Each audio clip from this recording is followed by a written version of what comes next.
Hai teman-teman, kembali lagi di channel Cuyura Story. Yuk baca cerita yang berjudul This Love episode 14. Jangan lupa like, komen, dan subscribe ya.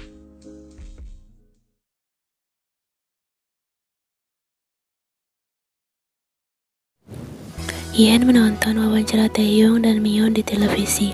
Ia memperhatikan wajah Taeyong yang terlihat senang. Mungkin benar kata Sehun kemarin, Taeyong juga memiliki sikap yang cuek hanya karena melihatnya berpelukan dengan Sehun.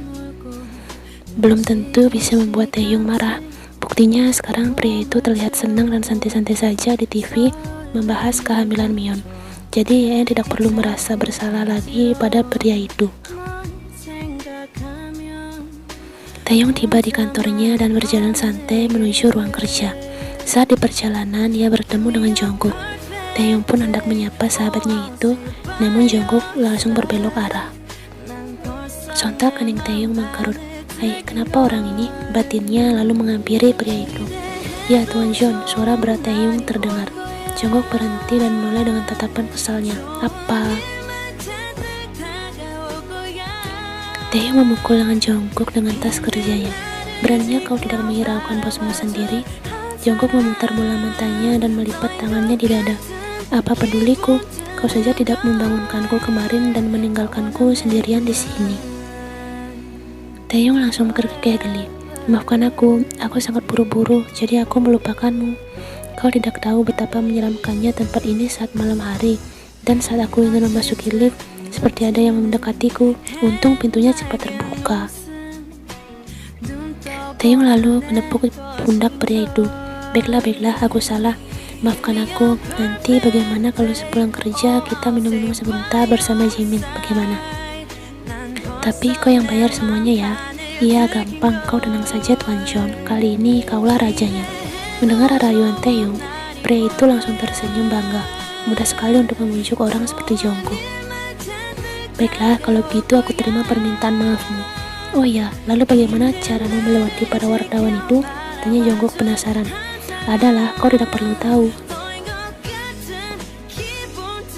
Seperti janji mereka tadi, Taeyong, Jungkook, dan Jimin minum bersama di sebuah klub. Jimin, ucapkanlah selamat pada Taeyong. Istrinya sedang mengandung. Ucap Jungkook santai. Jimin tersenyum kikuk. Selamat atas kehamilan Mion, Tae. Taeyong hanya mengangguk menanggapinya. Iya, bagaimana kabar Yen? Bukankah dia juga sudah punya anak darimu? Tanya Jimin. Ya, baik-baik saja. Aku jadi ingin bertemu dengan putramu itu. Putranya sangat tampan, mirip dengan Tae. Jinja, kau sudah bertemu dengannya? Belum sih, tapi aku yakin dia mirip Taeyong. Kan dia ayahnya. Kalau tidak mirip dengan Taeyong, baru perlu dipertanyakan. Jimin tertawa renyah setelah mendengar ucapan Jungkook. Wah, aku rasa kau sudah mabuk, Tuan John. Ya, ini baru 2 gelas. Mana mungkin aku mabuk secepat itu, serunya tidak terima. Taeyong hanya geleng-geleng kepala. Tapi kau sudah terlihat mabuk. Wah, kau masih lemah ternyata, ucapnya. Aku tidak lemah ya, jaga ucapanmu, Tuan Kim. Sahut Jungkook tidak mau kalah. Baiklah, kalau begitu kau lawan aku dan Jimin minum. Siapa yang kalah, dia yang bayar ini semua, usul Taeyong. Jungkook menyeringai. Wah, kalian benar-benar. Baiklah, aku terima tantangan ini, serunya. Taeyong dan Jimin saling mengangguk satu sama lain, menyepakati sebuah rencana. Yen sedang bermain-main dengan Ren. Anak laki-laki itu tanpa sangat menyukai mainan dari Sehun. Ren suka ini dari paman Sehun, ucapnya lembut. Kemudian terlintas sebuah hal di dalam kepalanya. Taeyong pernah memberikan Ren sebuah baju berbentuk kura-kura. Yen pun langsung beranjak menuju lemari pakaian. Setelah mencari-cari beberapa menit, akhirnya ia menemukan baju lucu itu terlipat rapi di bagian paling bawah. Yen tersenyum, ketemu juga. Ia pun memakaikan Ren baju itu dan sontak saja Yen langsung tertawa kecil melihat buah hatinya. Gadis itu langsung mengambil foto Ren yang mengenakan baju kura-kura itu, lalu mengiriminya pada Taeyong. Lihatlah, Ren sangat lucu, aku terus tertawa melihatnya. Begitulah caption Yen di foto yang dikiriminya pada Taeyong. Setelah terkirim, Yen menunggu balasan dari pria itu, namun sepertinya Taeyong sedang sibuk sehingga belum sempat melihat dan membalasnya. Mata Jungkook tak berkedip melihat dua sahabatnya itulah yang malah mabuk berat di hadapannya. Sebenarnya Taehyung dan Jimin sepakat untuk mabuk duluan, agar Jungkooklah yang nantinya kewalahan mengantar mereka pulang. Ais, bisa-bisanya mereka bekerja sama mengerjaiku. Aku tidak akan mengantar kalian pulang, kalian pulanglah sendiri. Seluruh pria itu kesal sampai pengunjung kafe lainnya langsung melihat ke arahnya dengan tatapan sinis. Kau harus membawa teman-temanmu itu pulang, Tuan. Dan ini total yang harus dibayar, ucap salah satu pegawai kafe memberikan Jungkook sebuah nota. Alis Jungkook terangkat. Dia bilang semuanya dia yang bayar, tapi pada akhirnya aku juga yang membayar dan harus membawa mereka pulang ke rumahnya lagi. Dengarilah rugi total, batinnya. Akhirnya dengan wajah terpaksa, Jungkook pun membawa satu persatu sahabatnya itu menuju mobilnya, dan kedua pria itu benar-benar sangat erat. Setelah beberapa menit berkutat dengan tubuh berat kedua pria itu, akhirnya Jungkook pun berhasil membawa Taehyung dan Jimin masuk ke mobilnya. Nafas Jungkook terengah-engah lalu menoleh ke belakang. Di antara kita bertiga, kenapa aku yang paling tertindas? Awas saja kalian, akan kubalas nanti. Baru saja Jungkook menghidupkan mobil dan hendak melajukannya, tiba-tiba ada suara ponsel berdering. Pria itu kembali menoleh ke belakang dan mencari-cari ponsel siapa yang berbunyi itu. Tapi Jungkook sudah hafal dengan nada dering milik Taehyung, dan ini bukanlah nada dering miliknya. Jungkook pun memutuskan untuk mengambil ponsel Jimin, dan benar saja ponsel pria itulah yang berbunyi. Jungkook pun langsung mengambil ponselnya, siapa tahu yang menelpon orang tua atau pacar Jimin. Kening Jungkook sedikit mengkerut saat membaca nama si penelpon yang tertera di ponsel itu. My dear Mrs. M. Siapa gadis ini? Gumam pria itu dan perlahan menjawab panggilan itu. Setelah menekan tombol hijau, Jungkook memilih tidak bersuara dulu. Ia penasaran dengan gadis itu. Halo Jimin Oppa, kamu kemana saja? Aku ingin melihat wajahmu. Kening Jungkook langsung mengkerut setelah mendengar suara itu. Sepertinya ia mengenali suara ini. Suara ini mirip dengan seseorang. Oppa, kenapa kau tidak bicara? Alis Jungkook pun terangkat. Bertepatan dengan itu, suara Jimin terdengar dari kursi belakang mobil. Siapa yang menelpon? Tanyanya masih dalam keadaan setengah sadar. Jungkook tersentak kaget dan langsung menutup panggilan itu. Oh ini, aku sedang menghubungi nomor telepon rumahmu. Ini kan sudah malam, takutnya pas aku mengantarmu pulang tidak ada yang membukakan pintu. Oh sudah ada sapam yang berjaga, cepat antar aku pulang, seru Jimin dan kembali tertidur.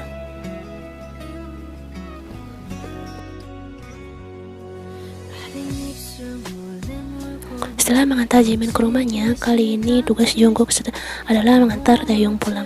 Kalau saja orang ini bukan bos dan sahabatku, sudah aku tinggal di jalanan tadi. Benar-benar merepotkan, gumam Jungkook yang langsung menyuruh pas sapam untuk membantunya membawa Taehyung yang sudah tidak sadar total. Pantas saja suamiku belum pulang, pasti kamu yang mengajaknya minum-minum ya, seru Mion. Hei, kau salah nona, suami mula yang mengajakku dan Jimin minum. Setelah itu mereka berencana mengerjaiku sehingga aku harus repot mengantar mereka ke rumahnya masing-masing. Jelas Jungkook masih terlihat kesal. Alis Mion sedikit terangkat. Oh mungkin karena mabuk Jimin tidak berbicara di telepon tadi, batinnya. Ya kenapa malah bengong, cepat bawa suamimu ke kamarnya, seru Jungkook. Iya, sana kau pulanglah, balas Mion. Tanpa kau suruh pun aku akan pulang, suamimu itu sangat merepotkan. Cetus Jungkook langsung beranjak pergi. Namun saat sudah sampai di depan rumah, ia berhenti dan menoleh ke belakang. Mrs. M, apa yang tadi menelpon Jimin itu adalah dia. Tapi jika itu dia, untuk apa menelpon Jimin? Kenapa tidak langsung menelpon suaminya sendiri? Mobil Jungkook keluar dari rumah Taehyung. Ia kemudian melihat sebuah pavilion tepat di samping rumah itu, hanya saja dibatasi oleh tembok. Pria itu menghentikan mobilnya dan menatap pavilion YN. Ini pasti tempat tinggal istri pertama Taehyung, batinnya, kemudian melihat jam tangannya. Jam menunjukkan pukul 11 malam. Ini sudah malam, tidak apa-apa aku berkunjung ke sana malam-malam seperti ini. Tapi aku ingin bertemu dengan gadis itu dan putra Taehyung. Mungkin aku coba tekan bel rumahnya saja. Jungkook turun dari mobilnya dan membuka gerbang itu. Terkunci. Jungkook menggerak-gerakkan gerbang pavilion itu sehingga menimbulkan suara. YN yang masih mengajak bermain Ren, karena anak itu belum juga tidur, tiba-tiba telinganya mendengar suara aneh dari luar. Gadis itu pun beranjak menuju jendela kamarnya dan melihat keluar dari celah gorden. Kening Yen sedikit mengkerut dan melihat sosok pria yang terlihat seperti ingin membuka gerbang rumahnya. Ia menyipitkan matanya dan sepertinya mengenal sosok pria itu. Jongkok yang menggerakkan gampang yang terkunci rapat itu pun menyerah dan mulai sadar karena dia malah terkesan seperti maling. Jongkok mendengar suara pintu terbuka dan mengangkat pandangannya ke ruang pintu rumah depan. Seorang gadis mungil keluar dari rumah itu dan menghampirinya. Yen, guman Jongkok merasa tidak enak karena telah membangunkan gadis itu dengan suara gembok yang ia sebabkan. Jongkok, ada apa malam-malam ada di sini? Tanya Yen lembut. Itu, aku habis mengantar Taeyong pulang. Ia mabuk berat. Kebetulan aku lewat ke sini dan ingin bertemu dengan putranya. Kau sudah tidur ya? Maafkan aku telah mengganggumu malam-malam, ucap Jongkok sembari menggaruk tengguknya yang tak gatal. Tidak apa-apa, aku dan Ren belum tidur. Ren masih asyik bermain, jawab Yen. Kamu mau bertemu Ren? Ayo masuklah, tambah gadis itu tersenyum manis. Mata Jongkok berbinar. Bolehkah? Apa aku tidak mengganggu waktu kalian? Yen menggeleng pelan. Tidak, lagi pula Ren memang biasa belum tidur jam segini. Masuklah. Jongkok tersenyum. Baiklah. Jongkok duduk di ruang tamu. Yen pun datang sambil menggendong Ren di dekapannya. Jongkok tersenyum tipis melihat bayi gembul di hadapannya. Annyeong Ren, aku adalah paman Jongkok. Akulah orang yang selalu ditindas oleh apamu, ucap pria itu dengan nada bercandanya. Yen tersenyum dan memberikan Ren pada Jongkok. Kamu mau menggendongnya? Dia berat loh. Jongkok mengangguk mantap dan langsung menggendong Ren. Dia sangat mirip Taeyong, ucapnya. Oh ya, kamu mau minum apa? Akan aku buatkan, tanya Yen. Tidak usah Yen. Jongkok menggeleng pelan, lalu menatap gadis yang duduk di sampingnya itu.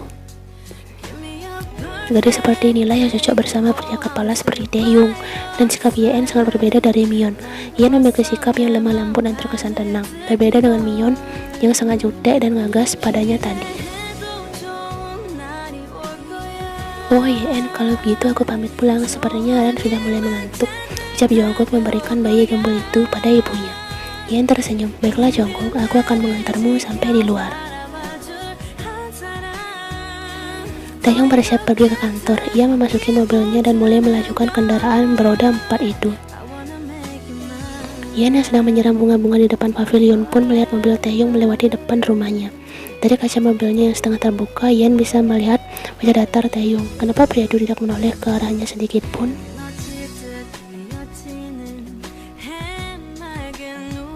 Apa Taeyong sebenarnya masih marah soal kejadian yang ia lihat kemarin? Tapi di televisi pria itu terlihat baik-baik saja. Tunggu dulu, Yen langsung menggeleng pelan. Apa yang kau pikirkan Yen? Apa kau sedang mengharapkan perhatian dari Taeyong? Tidak Yen, kau sudah memutuskan untuk menjaga jarak dari pria itu. Kau sudah bertekad untuk melupakan Taeyong. Jadi jika sekarang pria itu cuek padamu, kau seharusnya senang. Usahamu akan lebih mudah jika pria itu bersikap seperti sekarang.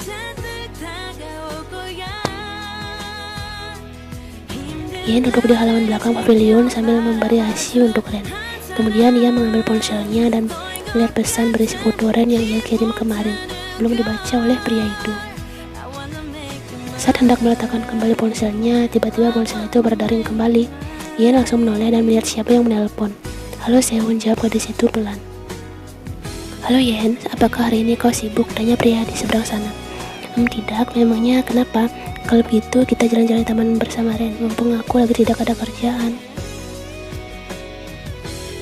Yen diam sejenak memikirkan ucapan Sehun. Tidak apa-apa kan dia menerima ajakan pria itu.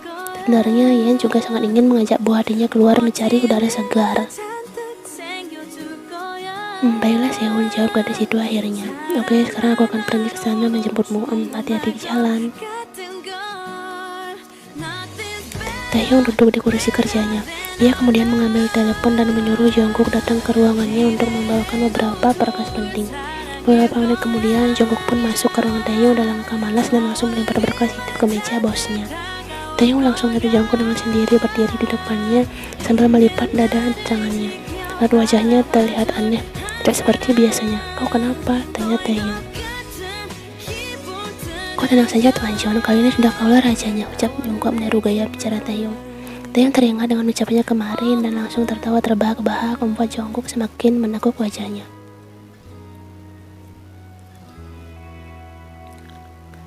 Sorry, ucap Taeyong di sela-sela tawanya. Jadi kemarin kau mengantarku pulang. Kalau bukan aku, siapa lagi? Seru Jongkok kesal. Oh ya, kemarin aku sedang menemui Yen dan putramu. Tambah Jongkok membuat Taeyong menghentikan tertawanya.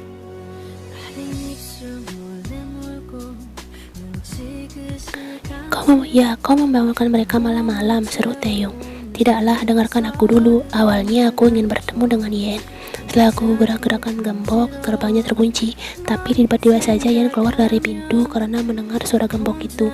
Dia bilang belum tidur karena Ren masih ingin bermain. Jelas Jongkok panjang lebar. Mendengar itu, Taeyong langsung teringat pada Yen. Sejak kemarinnya berpelukan dengan Sehun, ia belum menemui gadis itu karena masih resah. Taeyong sudah ingin memukul Sehun waktu itu, tapi ia berusaha mengendalikan emosinya untuk tidak membuat keributan di sana lagi, karena itu akan membuat Yen marah.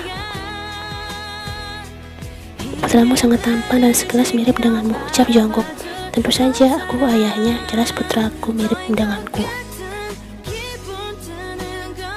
Jongkok diam sejenak. Ia memikirkan soal dugaannya jika Mion menelpon Jimin kemarin malam.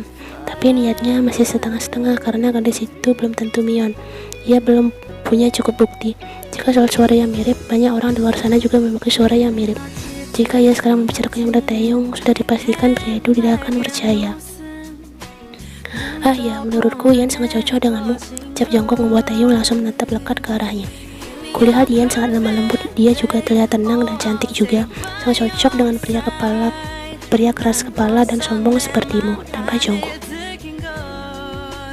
Apa? Aku keras kepala, seru Taeyong. Jongkok mengangguk santai dan langsung berbalik menuju pintu keluar. Tak lupa sebelum membuka pintu, ia menoleh ke arah Taeyong. Oh ya, kau berutang padaku.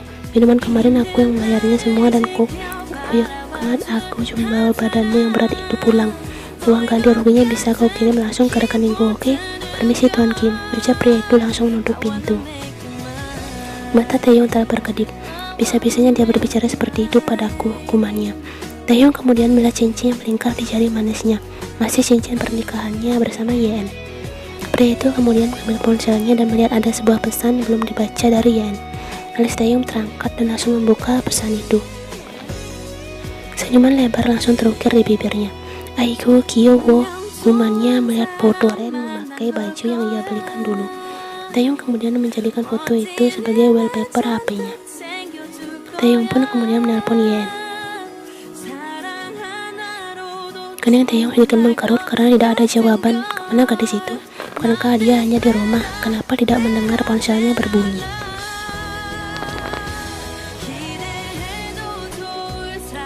Yen dan Sehun berjalan-jalan di taman bersama Ren yang sedang berada di Stora. Gadis itu tidak membawa ponselnya sehingga tidak tahu jika Taeyong terus menelpon. Sehun melihat Ren yang terlihat senang dan terus menggerak-gerakkan tangan dan kakinya aktif. Ren terlihat sangat senang, ucap pria itu. Yen tersenyum tipis lalu menatap Sehun. Terima kasih Sehun. Sama-sama, Sehun mengangguk pelan. Sehun kemudian melihat berbagai kelinci di kumpulan tanaman bunga-bunga. Oh, lihat ada kelinci, kita lihat ke sana yuk. Yen dan Sehun duduk di kursi taman sambil bermain-main dengan kelinci-kelinci kecil itu. Kalian lihat si putih ini, ucap Yen sambil mengelus-ngelus kelinci itu di pahanya. Sehun tersenyum tipis melihat gadis di depannya itu terlihat senang. Yen, kamu tunggu sebentar di sini ya, aku mau membeli air minum dulu. Yen mengangguk pelan. Saat menuju ke sebuah minimarket terdekat, langkah Sehun terhenti saat melihat sosok gadis yang ia kenal sedang duduk sendirian di sebuah kursi panjang. Ia pun menghampiri gadis itu. Mion, ucap Sehun membuat gadis itu langsung menoleh ke arahnya dengan ekspresi kaget.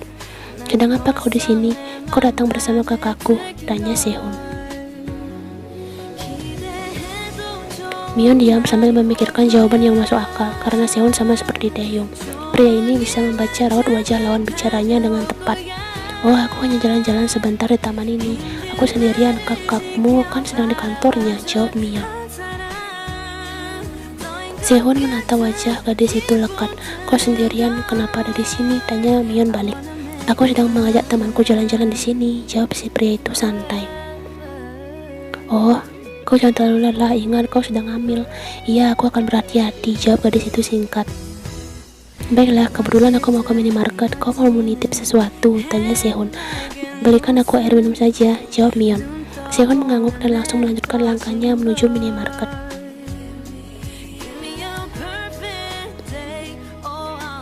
Sesampainya di dalam minimarket, Sehun langsung menuju ke tempat air mineral.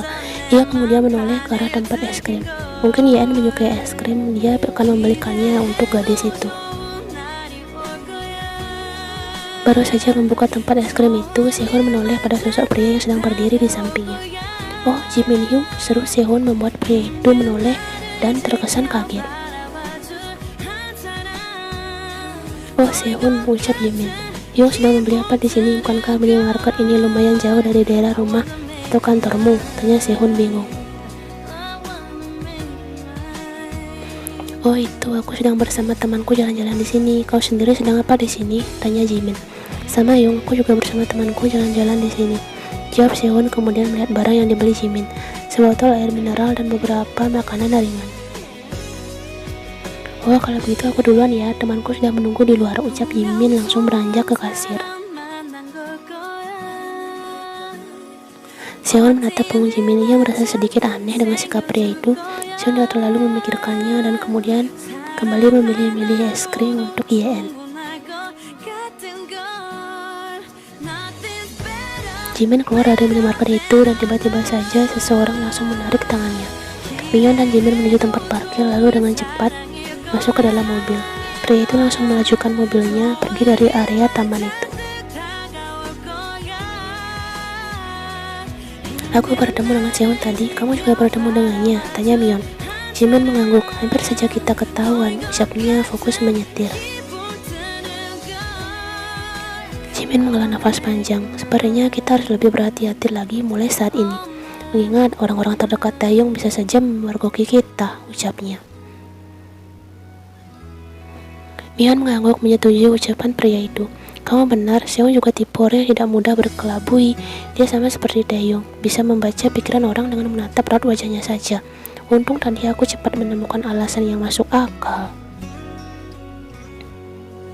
Jimin kemudian mengelus-ngelus perut Mion yang masih kecil. Bagaimana bisa aku melihat anakku nanti dikenal sebagai putra Kim Taeyong, gumannya pelan. Kamu tenang saja, aku akan sering mempertemukan anak ini denganmu jika sudah lahir nanti, ucap Mion. Menurutmu apa yang terjadi jika Taeyong mengetahui ini semua? Tanya Jimin. Mion menggeleng pelan. Mungkin dia akan langsung jawab gadis itu sambil tersenyum sinis. Selama kita bisa menjaga rahasia, semuanya akan baik-baik saja. Sebenarnya aku juga tidak mau persahabatanku dan Taeyong hancur. Tapi karena aku mengenalmu lebih dulu, maka aku memilih membantumu. Mion tersenyum. Kumaha Jimin. Sehun datang dan langsung duduk di samping Yen. Wah, Ren sudah tidur ya, ucap pria itu. Yen mengangguk, dia sangat senang melihat kelinci-kelinci itu terus menggerak tangan dan kakinya. Jadinya sekarang dia lelah dan tidur. Jelas gadis itu lalu tersenyum tipis ke arah Sehun. Sehun kemudian memberikan es krim coklat yang ia beli pada Yen. Ini untukmu, semoga suka ya. Yen begitu kaget melihat es krim di tangan Sehun. Ia mulai mengingat-ingat sudah berapa lama dia tidak makan es krim selama di negara ini. Kenapa bengong? Tidak suka ya? Ia langsung mengambil es krim itu. Suka kok, terima kasih Sehun, ucapnya tersenyum lebar. Sehun mengangguk lalu meneguk air mineralnya. Ren menyukai kelinci ya? Kalau begitu aku akan memberikan sepasang kelinci untuknya. Ia langsung mengelak, tidak perlu Sehun, aku bisa menyuruh Taeyong untuk membelikannya. Mendengar ucapan Yen itu membuat Sehun sedikit tertegun karena tawarannya ditolak. Namun ia pun akhirnya mengiyakan ucapan gadis itu. Mobil Sehun berhenti di depan pavilion Yen. Ia langsung turun dari mobil sambil menggendong Ren yang masih tertidur lelap. Terima kasih Sehun, kamu hendak mampir dulu, ucap Yen. Sehun menggeleng, kali ini tidak dulu, sekretarisku barusan menelpon, aku harus segera ke kantor. Oh baiklah, hati-hati di jalan Sehun. Sehun mengangguk dan mulai melajukan mobilnya.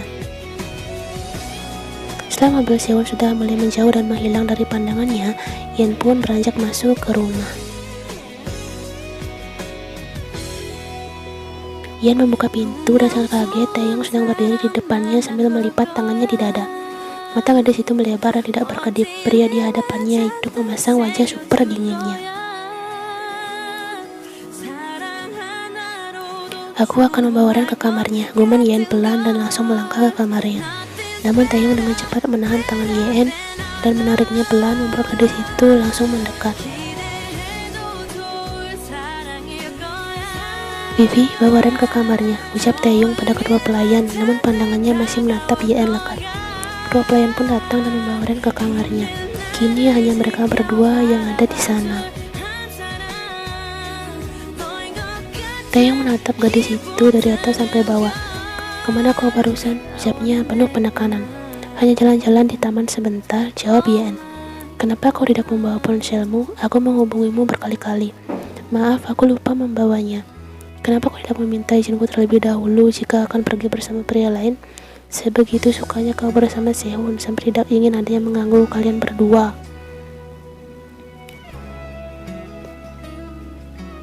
Ian langsung menghilang pelan.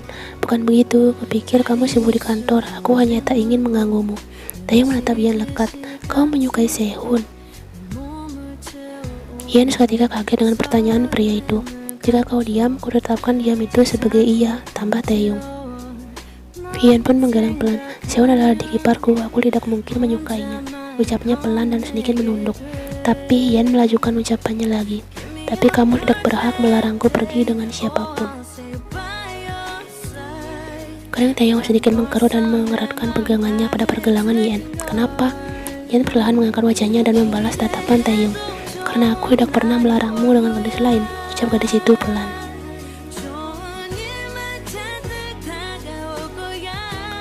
Taeyong menelan ludah pahit. Ian pun menarik tangannya dari pegangan Taeyong. Kau pikir aku akan menuruti ucapanmu barusan, ucap Taeyong, membuat langkah Ian terhenti. Taeyong menatap punggung Ian dan mendekat. Kau istriku Ian, dan aku udah suka melihatmu dekat dengan pria lain, termasuk saudaraku sendiri. Kau masih menjadi milikku Ian, ucap Taeyong.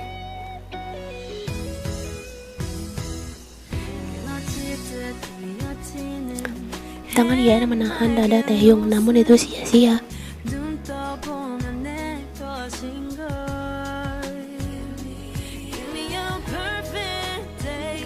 Taeyong perlahan melepas dan menatap gadis di depannya dengan lembut. Jika kau ingin pergi ke suatu tempat atau membeli sesuatu, beritahu aku akan melakukan semuanya untukmu, ucap Taeyong pelan. Ian hanya mengangguk pelan menanggapinya. Pandangan Taeyong pun turun ke bawah dan langsung mengangkat tubuh Ian menuju ke kamarnya. Ian menggigit bibir bawahnya, detak jantungnya semakin cepat. Ia menatap wajah pria tampan yang sedang mengangkatnya itu.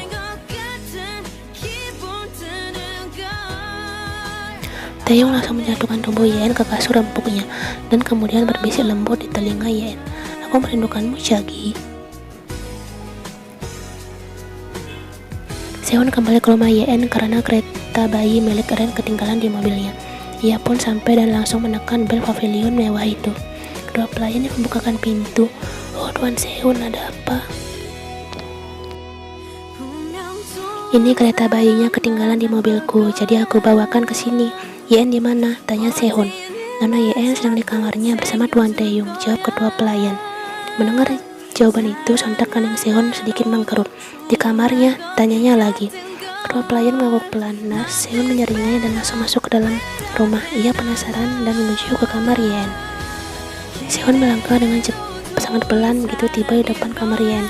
Perlahan ia menempelkan telinganya di pintu itu dan sayup-sayup mendengar suara Ian dan Taeyong.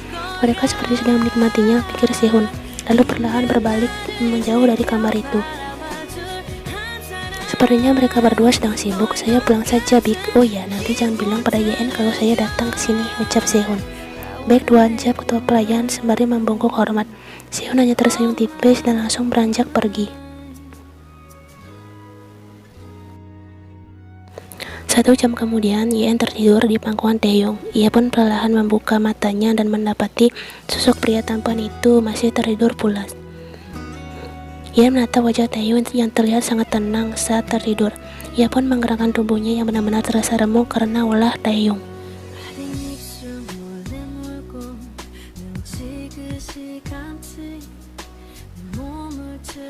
Baru saja gadis itu hendak bangun dan kakak Taeyong sudah kembali.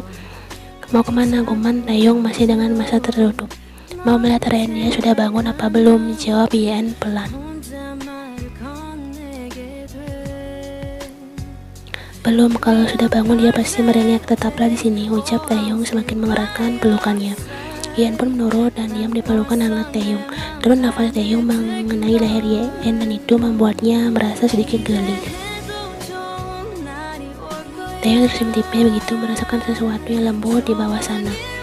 Guman Yen saat merasakan tangan Taeyong. Balas Taeyong seketika membuat wajah Yen merah merona.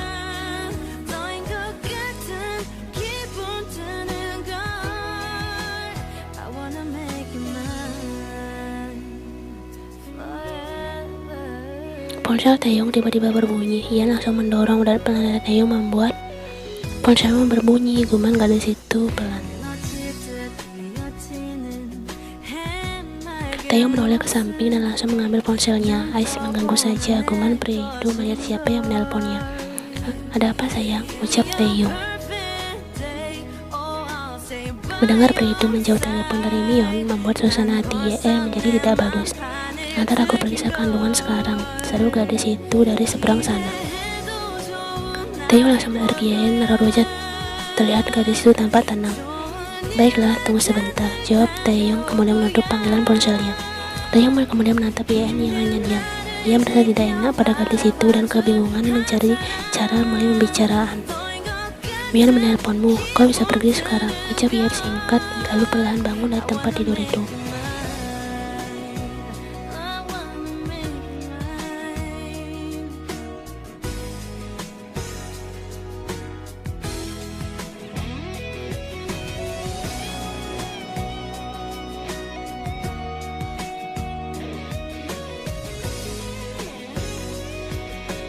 Taeyong ingin berbawanya. Sebenarnya ia tidak ingin meninggalkan Yen dan melakukan itu dengannya. Ia masih ingin di sini bersama Yen dan Ren. Tapi keadaan Mion juga penting saat ini. Taeyong pun akhirnya dengan terpaksa. Setelah kembali, Taeyong berdiri di depan pintu. Terdengar suara air masih terdengar dari dalam.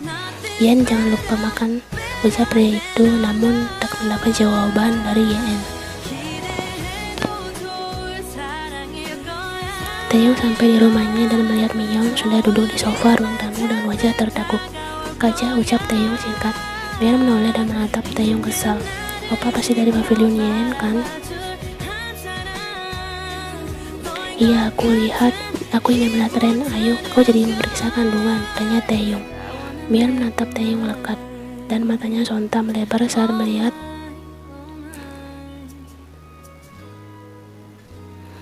Taeyong kemudian mengusap lehernya. Taeyongnya tak menyangka Yen membuat itu kepadanya. Bukankah ini wajar, dia juga istriku, ucap Taeyong santai. Sementara itu Mion masih memasang wajah kesalnya. Taeyong menghela nafas panjang. Kau tidak akan kembali ke pavilion Yen. Dengar itu Mion langsung memeluk lengan Taeyong. Jadi opa, Kaja,